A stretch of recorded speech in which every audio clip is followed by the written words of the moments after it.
BPSC TRD 3 का school allotment का जो लिस्ट है आपको कहाँ पे देखने को मिलेगा, ये जानकारी आपको मिलेगी। लेकिन देखिए साथ साथ जो कहा गया है कि मंडे से टीआरडी 3 के अभ्यर्थी स्कूल ज्वाइन कर लेंगे शिक्षक के तौर पे, तो फिर जो ट्रांसफ़र पोस्टिंग की प्रक्रिया अटकी हुई है, जो कहा गया है कि 12 चरण में अब किया जाएगा, क्योंकि पटना में बहुत सारी समस्याएँ आ रही है, तो आखिर इसका क्या होगा, किन सीटों पे टीआरडी 3 वाले जाएंगे, किन सीटों पे ट्रांसफ़र पोस्टिंग की प्रक्रिया की जाएगी। इसके अलावा कल जो बीएससीबी के चेयरमैन हैं आनंद सर, उन्होंने प्रेस कॉन्फ्रेंस किया, एक मीटिंग की है, और जो सक्षमता परीक्षा है उसको लेकर के डेट अनाउंस कर दिया गया है कि कब फॉर्म भरा जाएगा, कब से आपका एग्ज़ाम होगा, और सक्षमता 3 ही नहीं 4-5 का भी कह दिया गया। लेकिन अगला स्टेट कब होगा इसको लेकर के क्या कुछ अपडेट है। साथ ही साथ अगर स्टेट होगा तो फिर टीआरडी 4 का क्या, टीआरडी 3 लगभग ख़त्म होने को है, लेकिन टीआरडी 4 का क्या। आप लोग से निवेदन है कि आपके हर सवाल का जवाब मिलेगा। आप लोग इस वीडियो में आखिरी तक ज़रूर से ज़रूर बने रहिएगा। वीडियो पसंद हो तो चैनल को सब्सक्राइब अगर नहीं किया हो तो कर लीजिएगा, और वीडियो को अपने दोस्तों में शेयर ज़रूर से ज़रूर कीजिएगा। देखिए दोस्तों, कल बिहार सरकार शिक्षा विभाग के एसीएस माननीय एस सिद्धार्थ सर का जो हर शनिवार को शिक्षा पे चर्चा जो कार्यक्रम होता है, उसमें इन्होंने जो पहला प्रश्न ही लिया, यानी आप जान लीजिए कि कहीं ना कहीं ये गवर्नमेंट का तैयारी है, ऐसे ही हवाबाजी नहीं हो रहा है।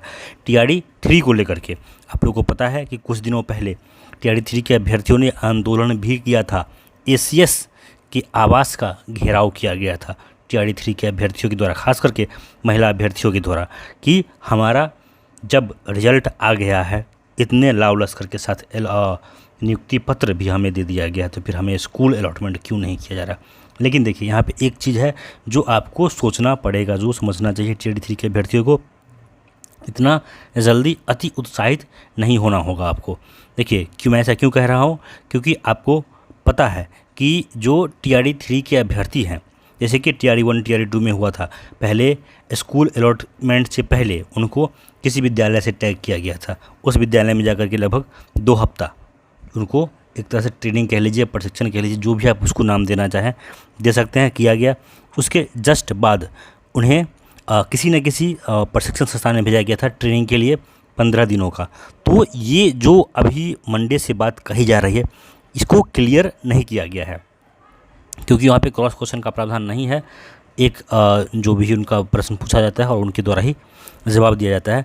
तो यहाँ पे ये अभी साइंस बना हुआ है कि जो स्कूल भेजा जाएगा, क्या डायरेक्ट उन्हें स्कूल भेज दिया जाएगा, या फिर जिस तरह से माननीय के पाठक सर के समय में हुआ था कि स्कूल टैग कर दिया गया था टेम्पोरेली, वहाँ पे उनका फाइनल पोस्टिंग नहीं था, लेकिन टेम्पोररी किया गया। लेकिन देखिए ये भी अगर इनके काम करने की तरीका को आप अगर देखें तो बहुत सारा डिसीजन इनका ऐसा रहा है जो के पाठक सर से अलग रहा है। उन्होंने कुछ ऐसे भी डिसीजन लिए थे जिसको बाद में इन्होंने पलट दिया और अलग कानून, अलग तरह का नियम इन्होंने लागू किया। जैसे कि हेडमास्टर का जो एक तरह से कह लीजिए उनके पास जो पैसा खर्च करने का पावर था, इसके अलावा डीओ डीपीओ से जो आर्थिक पावर है वो ले लिया गया है। तो इस तरह से आप ये मान के चल सकते हैं कि ऐसा हो सकता है कि जो टेम्प्रोरी स्कूल अलॉटमेंट वाला प्रक्रिया था उसको ये बाईपास कर जाए, उसको स्किप कर जाए और सीधे आपको आपका स्कूल अलॉटमेंट कर दें। ये सारी संभावनाएं हैं। लेकिन अगर इतने कॉन्फिडेंस से कहा जा रहा है कि शुक्रवार शनिवार तक लिस्ट जारी करके हम मंडे से ही स्कूल भेज देंगे, तो फिर आप पूरा डॉक्यूमेंट अपना, क्योंकि ओरिजिनल डॉक्यूमेंट आपका स्कूल ज्वाइनिंग के समय चेक होगा, तो अपना ओरिजिनल डॉक्यूमेंट सारा इकट्ठा कर लीजिए। अगर इधर उधर आप हैं, अगर आपका ज्वाइनिंग हुआ है, कुछ लोग ऐसे भी होते हैं जो बिहार से बाहर हैं, तो आप चले आइए और तैयार रहिए, क्योंकि कहा गया है। तो फिर ऐसा हो सकता है कि आपको मैक्सिमम 7 दिन का समय दिया जाएगा कि आप अगर सैटरडे को भी लिस्ट आता है तो 7 दिन का आपको टाइम मिलेगा। 7 दिन के अंदर अपना जो स्कूल है आप वो ज्वाइन कर लीजिए। लेकिन देखिए मुझे अंदेशा अभी भी हो रहा है, क्यों, क्योंकि आपको पता है अभी से कुछ दिन पहले एसीएस सर का ही न्यूज़ 18 पे एक इंटरव्यू आया था जिसमें ये कहा गया था कि अप्रैल के महीने में हम ट्रांसफ़र प्रक्रिया को पूरा कर लेंगे। लेकिन आपको पता है कि अप्रैल महीना ख़त्म होने को है, ट्रांसफ़र प्रक्रिया अभी कहाँ तक पहुँचा है ये मुझे कहने की आवश्यकता नहीं, आप लोग खुद समझ सकते हैं। तो फिर ये एक शंका रह जाता है मेरे मन में कि कहीं वैसा ही ये भी कथन न रह जाए कि हम अप्रैल महीने में ट्रांसफ़र ख़त्म कर रहे हैं, उसी तरह से न रह जाए कि हम मंडे तक स्कूल भेज देंगे।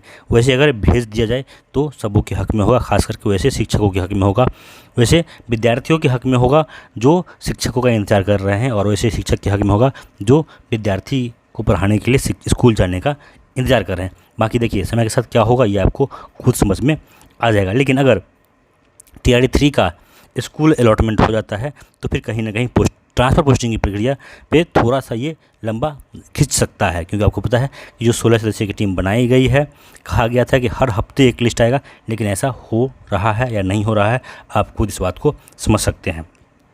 तो अगर स्कूल अलॉटमेंट होता है तो ट्रांसफ़र पोस्टिंग की प्रक्रिया थोड़ा लंबा खींचेगा, ऐसा भी अनुमान लगाया जा रहा है। ये कहीं से ऑफिशियल न्यूज़ नहीं निकल गया है, लेकिन ऐसे लोग अनुमान लगा रहे हैं कि ट्रांसफ़र पोस्टिंग की प्रक्रिया मई तक ख़त्म किया जाएगा, और जो गर्मी छुट्टी का समय है जून में, उसमें लोगों को ये कहा जाएगा कि आप अपने अपने स्कूल में जाकर के योगदान कर लीजिए, नए स्कूल में आप ज्वाइन कर लीजिए। खैर, अगर बात करें हम BSEB की, तो कल BSEB के चेयरमैन आनंद किशोर की तरफ से प्रेस कॉन्फ्रेंस भी किया गया, एक मीटिंग भी किया गया, और जो सक्षमता परीक्षा होना है, आपको पता है कि 2 हो गया है, दोनों में जो लोग पास किए हैं उनको राज्यकर्मी का दर्जा दे दिया गया है, ज्वाइनिंग हो गया है। लेकिन यहाँ पे फिर से एक बहुत बड़ा प्रश्न उठ के आता है कि सक्षमता 2 हो गया है, 3 होगा, 4 होगा और 5 होगा, तो फिर इन लोगों का ट्रांसफ़र कब होगा? क्या सरकार इस प्रक्रिया को पूरी करने के बाद फिर से ट्रांसफ़र के लिए पोर्टल खोलेगी?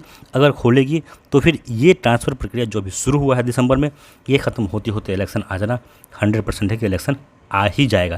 लेकिन अगर गर्मी छुट्टी से पहले ये हो जाता है तो फिर एक बार मौका फिर से मिल सकता है ट्रांसफ़र पोस्टिंग के लिए।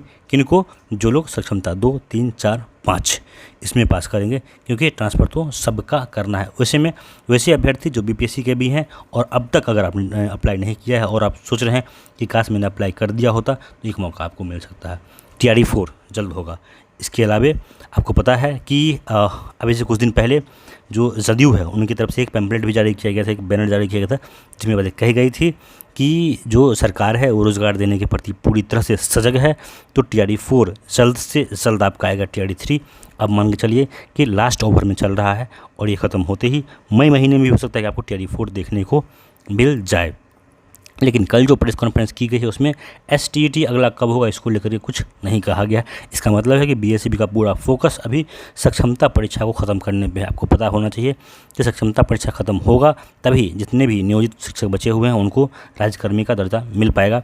इसीलिए अभी पूरा फोकस BSEB का उस पर है। तो हो सकता है कि 5 सक्षमता के बाद या फिर बीच में ही, लेकिन ये आप जान लीजिए कि TRD 4 के आसपास एक स्टेट तो आपको देखने को मिलना ही चाहिए। बाकी जो भी अपडेट होगा आपको पहले ही मिलता रहा है, आगे भी मिलता रहेगा। आप लोग से निवेदन है कि चैनल को सब्सक्राइब जरूर कर लीजिए, ताकि जो भी अपडेट होगा आपको मैं पूरी कोशिश करूँगा कि आपको सब अपडेट हमेशा समय से मिलता रहे। इसके अलावा वीडियो को लाइक और शेयर भी कीजिए। धन्यवाद।